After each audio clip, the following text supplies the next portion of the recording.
y sobre todo el intercambio efectivo de puntos de vista entre los legisladores y los representantes de esta expresión sindical magisterial.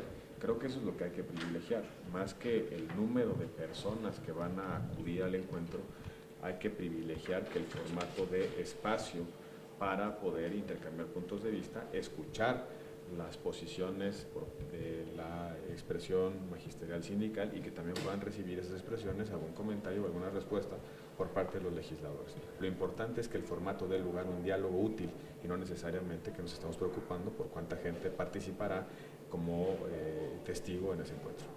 Presidente, yo le quería preguntar, el día de hoy se da a conocer un acuerdo entre la SEP y el CENTE para modificar el modelo de evaluación magisterial. Desde su punto de vista, ¿esto no es como un retroceso en la implementación de la reforma educativa? En primer lugar, no conocemos los detalles de ese acuerdo, solo conocemos lo que se ha difundido a través de los medios de comunicación. El Senado de la República tiene que hacer una evaluación muy concreta de esos puntos resolutivos, tenemos que analizar qué implicaciones legales tiene. Parece más bien el reconocimiento de que algo no está funcionando en el sistema de evaluación tal y como se ha aplicado, que el hecho de hacer ajustes implica la necesidad de cambiar o darle un giro a la forma en la que se ha venido implementando la reforma educativa. Creo que el Senado tiene que escuchar no solamente a quienes participaron de estos puntos resolutivos, sino también al Instituto Nacional de Evaluación Educativa para que nos dé mayores elementos, para que aporte información valiosa al Senado de la República a efecto de determinar si estos acuerdos constituyen un paso en el fortalecimiento del sistema de evaluación o si ponen en riesgo su implementación. Quiero suponer que van en la dirección de fortalecer la evaluación, que van en la dirección de resolver algunas de las inquietudes de los maestros en el país, que va en la dirección de resolver algunos problemas técnicos operativos que ha tenido la implementación de la reforma educativa en su primera etapa. Creo que eso es el primer paso que tenemos que nosotros dar, generar un voto de confianza a quienes han suscrito ese acuerdo, de tal suerte que sea por el bien de la reforma educativa y no un retroceso a la misma. El Senado se va a mantener atento a la evolución de estos acuerdos, se va a mantener atento a la evolución del diálogo con las dos expresiones sindicales del magisterio, de tal suerte que garanticemos en todo momento que es necesario fortalecer el sistema educativo mexicano y que también el Congreso de la Unión no está cerrado para revisar y eventualmente corregir cualquier aspecto que sea necesario de la reforma educativa, siempre y cuando no implique el retroceso en sus objetivos principales. ¿Y cuáles son esos objetivos principales? Que frente a las aulas de nuestros niños y jóvenes estén los mejores profesores. Senador, esta revisión que se tendría que hacer o que se abre la posibilidad de ver, y específicamente en el tema de evaluación, también ayer el senador Romero Hicks decía que valdría la pena revisarlo a la luz de lo que está sucediendo y entre otros 5 temas más que se han quedado pendientes. ¿Podría haber la posibilidad de una segunda reforma educativa? Hay que revisarlo con apertura y responsabilidad. El Congreso de la Unión no puede estar cerrado a ningún planteamiento de mejoramiento de nuestras instituciones y nuestras reglas. Esa es la función del Congreso. Un Congreso que se cierra a la necesidad de mejorar las instituciones es un Congreso ciego y sordo.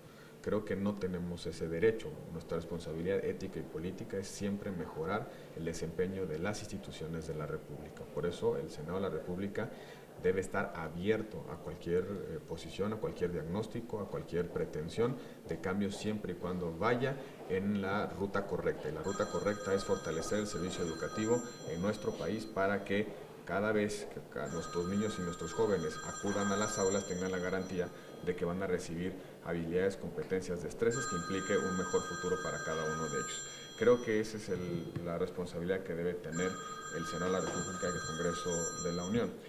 Lo hemos dicho en distintos tonos y distintos momentos. Hay total apertura para discutir, analizar, para recibir los diagnósticos, para eventualmente enmendar los aspectos centrales de la reforma educativa, siempre y cuando se mantenga el rumbo de esa reforma educativa que tiene que ver con la calidad del servicio público de la educación en nuestro país. Entiendo que los acuerdos que se suscribieron en las horas pasadas por parte de la autoridad educativa y el Sindicato Nacional de Trabajadores por la Educación es fundamentalmente de generar algunos formatos más flexibles o mecanismos más flexibles para la evaluación en función de las circunstancias regionales, que tienen que ver con corregir algunos problemas en la estimación de los sueldos y prestaciones de los profesores, que puedan eventualmente mantenerse en la carrera magisterial con el goce del sueldo, en fin, algunos aspectos puramente administrativos que tienden a, no de ley, aspectos puramente administrativos que tienden a mejorar el proceso de implementación de la reforma educativa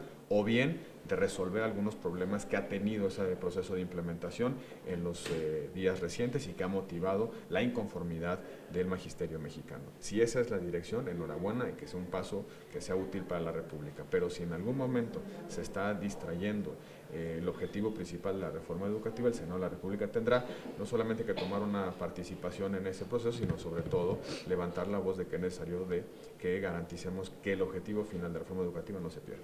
Oiga, senadora, ayer planteaba la izquierda que una ruta la más fácil y segura sería una iniciativa ciudadana y habría condiciones para discutirla en el próximo periodo, si se da. Una iniciativa ciudadana implica elaborarla, recaudar las firmas, enviar al Instituto Nacional Electoral esas firmas para que se validen conforme al padrón electoral y un proceso de verificación de las mismas y en consecuencia después que el Senado de la República o la Cámara de Diputados reciba esa iniciativa ciudadana y le dé el trámite parlamentario correspondiente.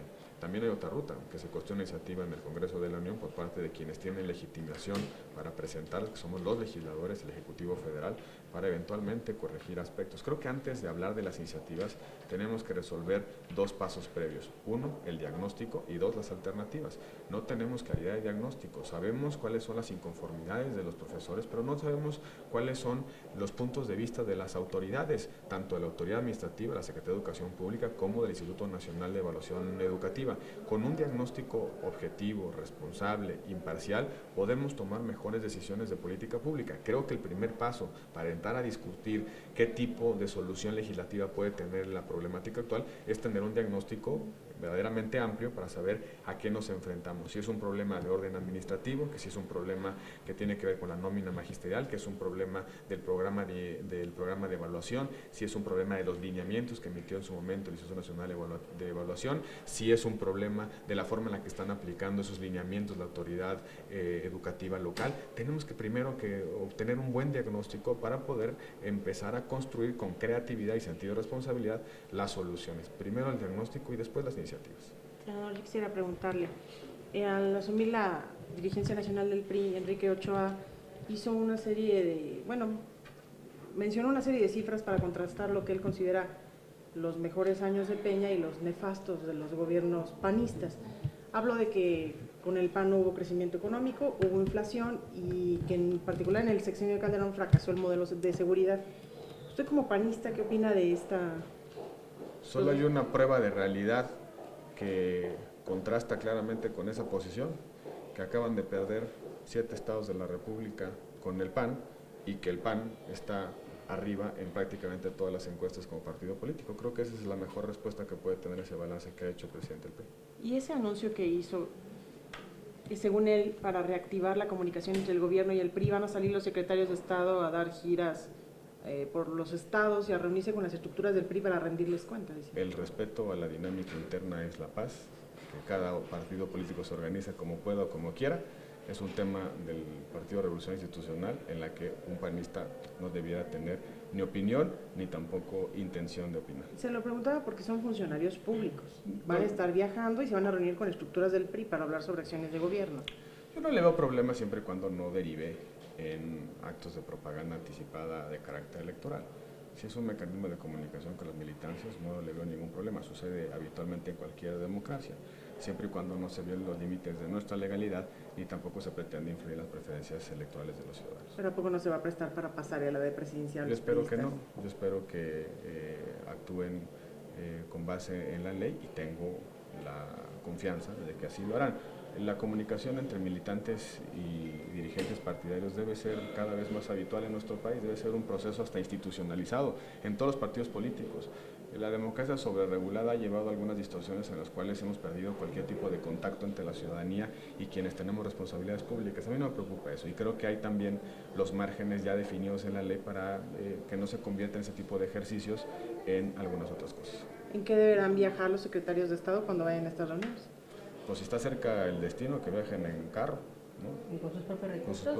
¿O con los aviones del gobierno? No, yo creo que hay distintas posibilidades. Hay funcionarios públicos que a razón de su encargo no debieran viajar en vehículos de carácter privado porque su seguridad y la de otros está comprometida. Creo que el tema de fondo es si se abusa del uso de los recursos, si es un despliegue de recursos públicos para beneficiar o favorecer a un partido o a un candidato eventualmente.